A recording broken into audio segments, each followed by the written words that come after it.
آج جس وقت انسان کسی مسئلے میں گھرتا ہے تو وہ سوچ و بچار کرتا ہے، عقل دوڑاتا ہے، عقل اس کی تھوڑی بہت رہنمائی کرتی ہے تو وہ پھر دل سے پوچھتا ہے، کیونکہ عقل وزیر ہے، دل بادشاہ ہے، فیصلے وہی کرتا ہے۔ کبھی وہ اچھائی تک پہنچتا ہے، کبھی اس کا فیصلہ غلط ہوتا ہے، لیکن حقیقت یہ ہے کہ ہم نے عقل اور دل پہ نہیں جانا۔ اللہ پاک نے ہماری تخلیق کی ہے۔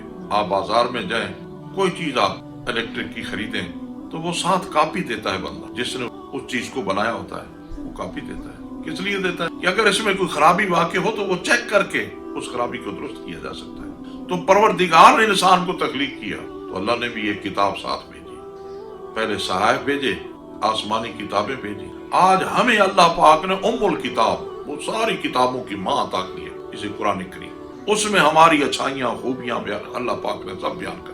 وہ کتاب بھیجی اس لیے ہے تاکہ ہمارا معاشرہ جب خراب ہو جائے، ہماری فکر خراب ہو جائے، ہمارے معاملات خراب ہو جائیں، ہم خود خراب ہو جائیں تو قرآن کریم ہماری رہنمائی کرے گا۔ اس لیے آج ہمیں ادھر ادھر دیکھنے کی ضرورت نہیں، اپنے معاشرے کو، اپنے گھر کو، اپنے آپ کو ٹھیک کرنے کے لیے الرحمن علم القرآن خلق الانسان علمہ البیان۔ رب تعالی نے جب انسان کی تخلیق کی تو ساتھ قرآن بھی دی، اور قرآن پڑھا کے رسول اللہ کی ذات کو قرآن پڑھایا، سکھایا۔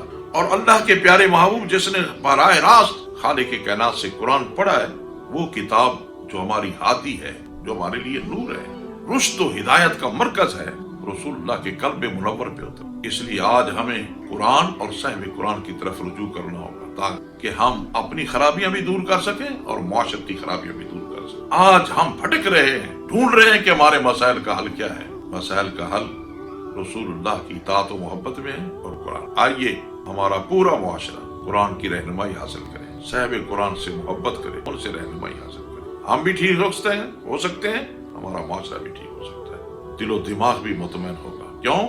یہ وہ فیصلے ہوں گے جس میں نہ دل کو کوئی خوف رہے گا، نہ دماغ کو کوئی مزید تجسس رہے گا۔ اللہ پاک پروردگار عالم اللہ کے کائنات نے جو یہ دو نعمتیں ہمیں عطا کی ہیں، ہم ان سے کما حق کو فائدہ حاصل کریں تاکہ اپنی منزل تک پہنچ سکیں۔